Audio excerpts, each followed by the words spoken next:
بسم اللہ الرحمن الرحیم۔ شروع اللہ کا نام لے کر جو بڑا مہربان نہایت رحم والا ہے۔ یہ ایک سورہ ہے جس کو ہم نے نازل کیا اور اس کے احکام کو فرض کر دیا، اور اس میں صاف صاف آیتیں نازل کی تاکہ تم یاد رکھو۔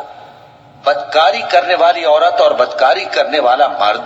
جب ان کی بدکاری ثابت ہو جائے تو دونوں میں سے ہر ایک کو 100 درے مارو، اور اگر تم اللہ اور روز آخر پر ایمان رکھتے ہو تو اللہ کے قانون کو نافذ کرنے میں تمہیں ان پر ہرگز ترس نہ آئے، اور چاہیے کہ ان کی سزا کے وقت مسلمانوں کی ایک جماعت بھی موجود ہو۔ بدکار مرد تو بدکار یا مشرک عورت کے سوا کسی سے نکاح نہیں کرتا، اور بدکار عورت کو بھی بدکار یا مشرک مرد کے سوا اور کوئی نکاح میں نہیں لاتا، اور یہ یعنی بدکار عورت سے نکاح کرنا مومنوں پر حرام ہے۔ اور جو لوگ پرہیزگار عورتوں کو بدکاری کا عیب لگائیں اور اس پر 4 گواہ نہ لائیں تو ان کو 80 درے مارو، اور کبھی ان کی شہادت قبول نہ کرو، اور یہی بد کردار ہیں۔ ہاں، جو اس کے بعد توبہ کر لیں اور اپنی حالت سنوار لیں تو اللہ بھی بخشنے والا ہے، مہربان ہے۔ اور جو لوگ اپنی بیویوں پر بدکاری کی تہمت لگائیں اور خود ان کے سوا اور گواہ نہ ہوں تو ہر ایک کی شہادت یہ ہے کہ پہلے تو 4 بار اللہ کی قسم کھائے کہ بے شک وہ سچا ہے، اور 5ویں بار یہ کہے کہ اگر وہ جھوٹا ہو تو اس پر اللہ کی لعنت۔ اور عورت سے سزا کو یہ بات ٹال سکتی ہے کہ وہ پہلے 4 بار اللہ کی قسم کھائے کہ بے شک یہ جھوٹا ہے، اور 5ویں دفعہ یوں کہے کہ اگر یہ سچا ہو تو مجھ پر اللہ کا غضب نازل ہو۔ اور اگر تم پر اللہ کا فضل اور اس کی مہربانی نہ ہوتی تو بہت سی خرابیاں پیدا ہو جاتی۔ اور یہ کہ اللہ توبہ قبول کرنے والا ہے، حکیم ہے۔ جن لوگوں نے یہ بہتان باندھا ہے وہ تمہیں میں سے ایک جماعت ہے، اس کو اپنے حق میں برا نہ سمجھنا، بلکہ وہ تمہارے لیے اچھا ہے۔ ان میں سے جس شخص نے گناہ کا جتنا حصہ لیا اس کے لیے اتنا وبال ہے، اور جس نے ان میں سے اس بہتان کا بڑا بوجھ اٹھایا ہے اس کو بڑا عذاب ہوگا۔ جب تم نے وہ بات سنی تھی تو مومن مردوں اور عورتوں نے کیوں اپنے دلوں میں نیک گمان نہ کیا، اور کیوں نہ کہہ دیا کہ یہ کھلم کھلا بہتان ہے؟ یہ بہتان لگانے والے اپنی بات کی تصدیق کے لیے 4 گواہ کیوں نہ لائے؟ تو جب یہ گواہ نہیں لا سکے تو اللہ کے نزدیک یہی جھوٹے ہیں۔ اور اگر دنیا اور آخرت میں تم پر اللہ کا فضل اور اس کی رحمت نہ ہوتی تو جس شکل میں تم منہمک تھے اس کی وجہ سے تم پر بڑا سخت عذاب نازل ہوتا۔ جب تم اپنی زبانوں سے اس کا ایک دوسرے سے ذکر کرتے تھے اور اپنے منہ سے ایسی بات کہتے تھے جس کا تم کو کچھ بھی علم نہ تھا، اور تم اسے ایک ہلکی بات سمجھتے تھے، حالانکہ اللہ کے نزدیک وہ بڑی بھاری بات تھی۔ اور جب تم نے اسے سنا تھا تو کیوں نہ کہہ دیا کہ ہمیں شایع نہیں کہ ایسی بات زبان پر لائیں؟ پروردگار تو پاک ہے، یہ تو بہت بڑا بہتان ہے۔ اللہ تمہیں نصیحت کرتا ہے کہ اگر مومن ہو تو پھر کبھی ایسا کام نہ کرنا، اور اللہ تمہارے سمجھانے کے لیے اپنی آیتیں کھول کھول کر بیان فرماتا ہے، اور اللہ جاننے والا ہے، حکمت والا ہے۔ جو لوگ اس بات کو پسند کرتے ہیں کہ مومنوں میں بے حیائی یعنی تہمت بدکاری کی خبر پھیلے، ان کو دنیا اور آخرت میں دکھ دینے والا عذاب ہوگا، اور اللہ جانتا ہے اور تم نہیں جانتے۔ اور اگر تم پر اللہ کا فضل اور اس کی رحمت نہ ہوتی تو کیا کچھ نہ ہوتا، مگر وہ کریم ہے، اور یہ کہ اللہ نہایت مہربان ہے، رحیم ہے۔ مومنوں، شیطان کے قدموں پر نہ چلنا، اور جو شخص شیطان کے قدموں پر چلے گا تو شیطان تو بے حیائی کی باتیں اور برے کام ہی بتائے گا۔ اور اگر تم پر اللہ کا فضل اور اس کی مہربانی نہ ہوتی تو ایک شخص بھی تم میں پاک نہ ہو سکتا، مگر اللہ جس کو چاہتا ہے پاک کر دیتا ہے، اور اللہ سننے والا ہے، جاننے والا ہے۔ اور جو لوگ تم میں صاحب فضل اور صاحب مال ہیں وہ اس بات کی قسم نہ کھائیں کہ رشتہ داروں اور محتاجوں اور وطن چھوڑ جانے والوں کو کچھ نہیں دیں گے، اور ان کو چاہیے کہ معاف کر دیں اور درگزر کریں۔ کیا تم پسند نہیں کرتے کہ اللہ تم کو بخش دے؟ اور اللہ تو بخشنے والا ہے، مہربان ہے۔ جو لوگ پرہیزگار اور برے کاموں سے بے خبر اور ایماندار عورتوں پر بدکاری کی تہمت لگاتے ہیں ان پر دنیا اور آخرت دونوں میں لعنت ہے، اور ان کو سخت عذاب ہوگا۔ یعنی قیامت کے روز جس دن ان کی زبانیں اور ہاتھ اور پاؤں سب ان کے کاموں کی گواہی دیں گے۔ اس دن اللہ ان کو ان کے اعمال کا پورا پورا اور ٹھیک ٹھیک بدلہ دے گا، اور ان کو معلوم ہو جائے گا کہ اللہ برحق اور حق کو ظاہر کرنے والا ہے۔ ناپاک عورتیں ناپاک مردوں کے لیے ہیں، اور ناپاک مرد ناپاک عورتوں کے لیے، اور پاک عورتیں پاک مردوں کے لیے ہیں، اور پاک مرد پاک عورتوں کے لیے۔ یہ پاک لوگ ان جھوٹوں کی باتوں سے بری ہیں، اور ان کے لیے بخشش اور نیک روزی ہے۔ مومنوں، اپنے گھروں کے سوا دوسرے لوگوں کے گھروں میں گھر والوں سے اجازت لیے اور ان کو سلام کیے بغیر داخل نہ ہوا کرو، یہ تمہارے حق میں بہتر ہے، اور ہم یہ نصیحت اس لیے کرتے ہیں کہ شاید تم یاد رکھو۔ پھر اگر تم گھر میں کسی کو موجود نہ پاؤ تو جب تک تم کو اجازت نہ دی جائے اس میں مت داخل ہو، اور اگر یہ کہا جائے کہ اس وقت لوٹ جاؤ تو لوٹ جایا کرو، یہ تمہارے لیے بڑی پاکیزگی کی بات ہے، اور جو کام تم کرتے ہو اللہ سب جانتا ہے۔ ہاں، اگر تم کسی ایسے مکان میں جاؤ جس میں کوئی نہ بستا ہو اور اس میں تمہارا اسباب رکھا ہو تو تم پر کچھ گناہ نہیں، اور جو کچھ تم ظاہر کرتے ہو اور جو پوشیدہ کرتے ہو اللہ کو سب معلوم ہے۔ مومن مردوں سے کہہ دو کہ اپنی نظریں نیچی رکھا کریں اور اپنی شرمگاہوں کی حفاظت کیا کریں، یہ ان کے لیے بڑی پاکیزگی کی بات ہے، اور جو کام یہ کرتے ہیں اللہ ان سے خبردار ہے۔ اور مومن عورتوں سے کہہ دو کہ وہ بھی اپنی نگاہیں نیچی رکھا کریں اور اپنی شرمگاہوں کی حفاظت کیا کریں، اور اپنی آرائش یعنی زیور کے مقامات کو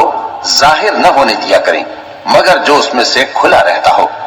اور اپنے سینوں پر اوڑھنیاں اوڑھے رہا کریں، اور اپنے خاوند اور باپ اور خسر اور بیٹوں اور خاوند کے بیٹوں اور بھائیوں اور بھتیجوں اور بھانجوں اور اپنی جیسی مومن عورتوں اور لونڈی غلاموں کے سوا نیز ان خدام کے جو عورتوں کی خواہش نہ رکھیں، یا ایسے لڑکوں کے جو عورتوں کے پردے کی چیزوں سے واقف نہ ہوں۔ غرض ان لوگوں کے سوا کسی پر اپنی زینت اور سنگھار کے مقامات کو ظاہر نہ ہونے دے، اور اپنے پاؤں ایسے طور سے زمین پر نہ مارے کہ جھنکار کانوں میں پہنچے اور ان کا پوشیدہ زیور معلوم ہو جائے۔ اور مومنوں، سب اللہ کے آگے توبہ کرو تاکہ فلاح پاؤ، اور اپنی قوم کی بیوہ عورتوں کے نکاح کر دیا کرو، اور اپنے غلاموں اور لونڈیوں کے بھی جو نیک ہوں نکاح کر دیا کرو۔ اگر وہ مفلس ہوں گے تو اللہ ان کو اپنے فضل سے غنی کر دے گا، اور اللہ بہت وسعت والا ہے، سب کچھ جاننے والا ہے۔ اور جن کو بیاہ کا مقدور نہ ہو وہ پاک دامنی کو اختیار کیے رہیں یہاں تک کہ اللہ ان کو اپنے فضل سے غنی کر دے۔ اور جو غلام تم سے مکاتبت یعنی مال دے کر پروانہ آزادی کی تحریر چاہیں، اگر تم ان میں صلاحیت اور نیکی پاؤ تو ان سے مکاتبت کر لو، اور اللہ نے جو مال تم کو بخشا ہے اس میں سے ان کو بھی دو۔ اور اپنی باندیوں کو اگر وہ پاک دامن رہنا چاہیں تو دنیاوی زندگی کے فوائد حاصل کرنے کے لیے بدکاری پر مجبور نہ کرنا، اور جو ان کو مجبور کرے گا تو ان بیچاریوں کے مجبور کیے جانے کے بعد اللہ بخشنے والا ہے، مہربان ہے۔ اور ہم نے تمہاری طرف روشن آیتیں نازل کی ہیں، اور جو لوگ تم سے پہلے گزر چکے ہیں ان کی خبریں اور پرہیزگاروں کے لیے نصیحت۔ اللہ آسمانوں اور زمین کا نور ہے، اس کے نور کی مثال ایسی ہے کہ گویا ایک تاپ ہے جس میں ایک چراغ ہے، اور چراغ ایک قندیل میں ہے، اور قندیل ایسی صاف شفاف ہے کہ گویا موتی کا سا چمکتا ہوا تارا ہے۔ اس میں ایک مبارک درخت کا تیل جلایا جاتا ہے یعنی زیتون کا، کہ نہ مشرق کی طرف ہے نہ مغرب کی طرف۔ ایسا معلوم ہوتا ہے کہ اس کا تیل خواہ آگ اسے نہ بھی چھوئے جلنے کو تیار ہے۔ بڑی روشنی پر روشنی ہو رہی ہے۔ اللہ اپنے نور سے جس کو چاہتا ہے سیدھی راہ دکھاتا ہے، اور اللہ جو مثالیں بیان فرماتا ہے تو لوگوں کے سمجھانے کے لیے، اور اللہ ہر چیز سے واقف ہے۔ وہ قندیل ان گھروں میں ہے جن کے بارے میں اللہ نے ارشاد فرمایا ہے کہ بلند کیے جائیں اور وہاں اللہ کے نام کا ذکر کیا جائے، اور ان میں صبح و شام اس کی تسبیح کرتے ہیں۔ ایسے لوگ جن کو اللہ کے ذکر اور نماز پڑھنے اور زکوٰۃ دینے سے نہ سوداگری غافل کرتی ہے نہ خرید و فروخت، وہ اس دن سے جب دل خوف اور گھبراہٹ کے سبب الٹ جائیں گے اور آنکھیں اوپر چڑھ جائیں گی ڈرتے ہیں، تاکہ اللہ ان کو ان کے اعمال کا بہت اچھا بدلہ دے اور اپنے فضل سے زیادہ بھی عطا فرمائے۔ اور اللہ جس کو چاہتا ہے بے حساب رزق دیتا ہے۔ اور جن لوگوں نے کفر کیا ان کے اعمال کی مثال ایسی ہے جیسے میدان میں ریت کہ پیاسا اسے پانی سمجھے، یہاں تک کہ جب اس کے پاس آئے تو اسے کچھ بھی نہ پائے اور اللہ ہی کو اپنے پاس دیکھے تو وہ اسے اس کا حساب پورا پورا چکا دے، اور اللہ جلد حساب کرنے والا ہے۔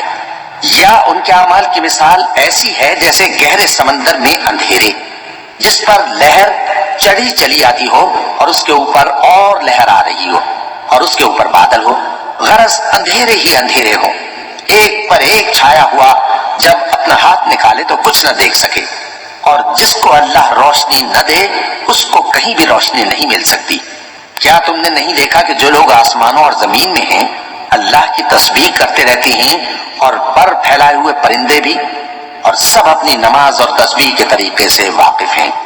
اور جو کچھ وہ کرتے ہیں سب اللہ کو معلوم ہے،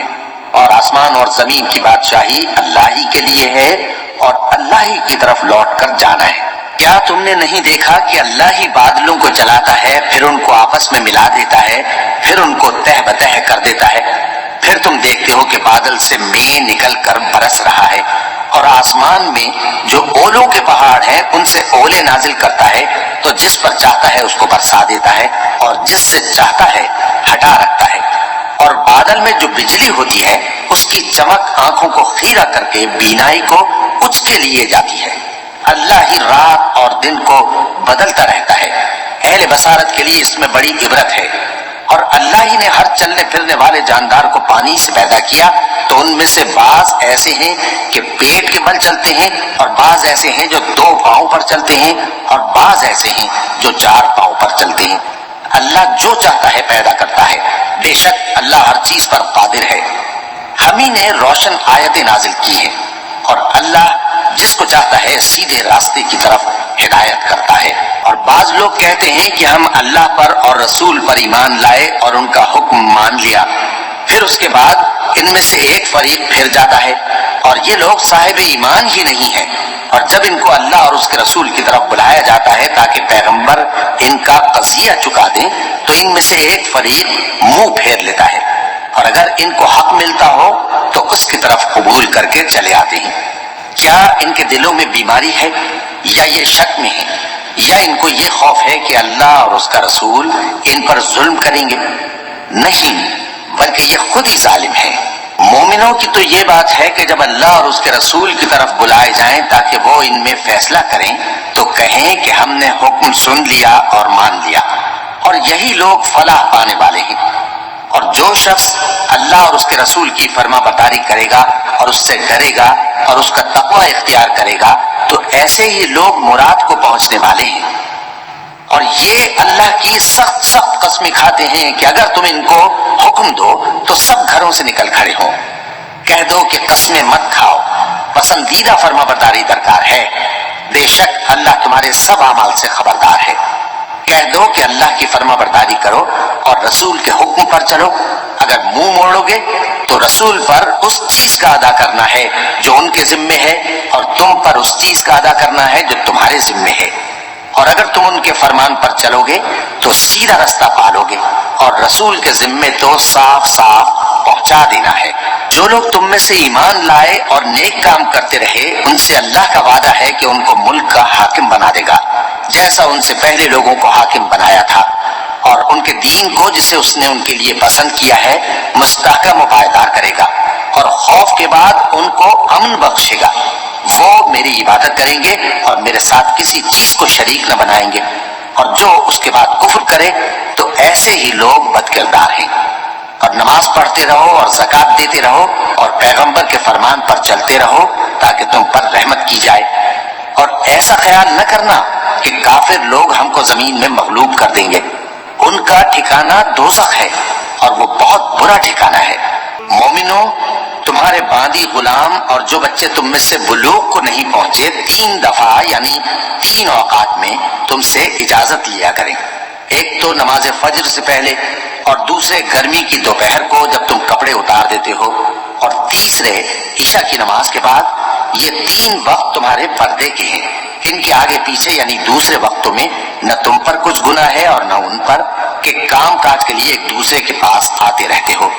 اس طرح اللہ اپنی آیتیں کھول کھول کر بیان فرماتا ہے، اور اللہ بڑا علم والا ہے، بڑا حکمت والا ہے۔ اور جب تمہارے لڑکے بالغ ہو جائیں تو ان کو بھی اسی طرح اجازت لینی چاہیے جس طرح ان سے اگلے یعنی بڑے آدمی اجازت حاصل کرتے رہے ہیں۔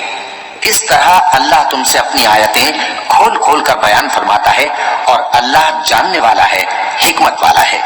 اور بڑی عمر کی عورتیں جن کو نکاح کی توقع نہیں رہی اور وہ زائد کپڑے اتار کر سر ننگا کر لیا کریں تو ان پر کچھ گناہ نہیں، بشرطے کہ اپنی زینت کی چیزیں نہ ظاہر کریں،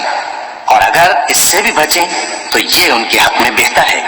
اور اللہ سنتا ہے، جانتا ہے۔ نہ تو اندھے پر کچھ گناہ ہے اور نہ لنگڑے پر اور نہ بیمار پر اور نہ خود تم پر کہ اپنے گھروں سے کھانا کھاؤ، یا اپنے باپ دادا کے گھروں سے، یا اپنی ماؤں کے گھروں سے، یا بھائیوں کے گھروں سے،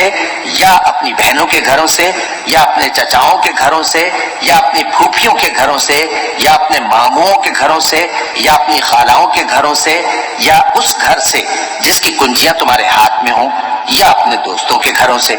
اور اس کا بھی تم پر کچھ گناہ نہیں کہ سب مل کر کھانا کھاؤ یا جدا جدا۔ پھر جب گھروں میں جایا کرو تو اپنے گھر والوں کو سلام کیا کرو، یہ اللہ کی طرف سے مبارک اور پاکیزہ تحفہ ہے۔ اس طرح اللہ اپنی آیتیں کھول کھول کر بیان فرماتا ہے تاکہ تم سمجھو۔ مومن تو وہ ہے جو اللہ پر اور اس کے رسول پر ایمان لائے، اور جب کبھی ایسے کام کے لیے جو جمع ہو کر کرنے کا ہو پیغمبر کے پاس جمع ہو تو ان سے اجازت لیے بغیر چلے نہیں جاتے۔ اے پیغمبر، جو لوگ تم سے اجازت حاصل کرتے ہیں وہی اللہ پر اور اس کے رسول پر ایمان رکھتے ہیں۔ سو جب یہ لوگ تم سے کسی کام کے لیے اجازت مانگا کریں تو ان میں سے جسے چاہا کرو اجازت دے دیا کرو، اور ان کے لیے اللہ سے بخشش مانگا کرو، کچھ شک نہیں کہ اللہ بخشنے والا ہے، مہربان ہے۔ مومنو، پیغمبر کے پکارنے کو ایسا خیال نہ کرنا جیسا تم آپس میں ایک دوسرے کو پکارتے ہو، بے شک اللہ کو وہ لوگ معلوم ہیں جو تم میں سے آنکھ بچا کر کھسک جاتے ہیں۔ تو جو لوگ ان کے حکم کی مخالفت کرتے ہیں ان کو ڈرنا چاہیے کہ ایسا نہ ہو کہ ان پر کوئی آفت پڑ جائے یا تکلیف دینے والا عذاب نازل ہو۔ دیکھو، جو کچھ آسمانوں اور زمین میں ہے سب اللہ ہی کا ہے، جس طریق پر تم ہو وہ اسے جانتا ہے، اور جس روز لوگ اس کی طرف لوٹائے جائیں گے تو جو عمل وہ کرتے رہے وہ ان کو بتا دے گا، اور اللہ ہر چیز سے واقف ہے۔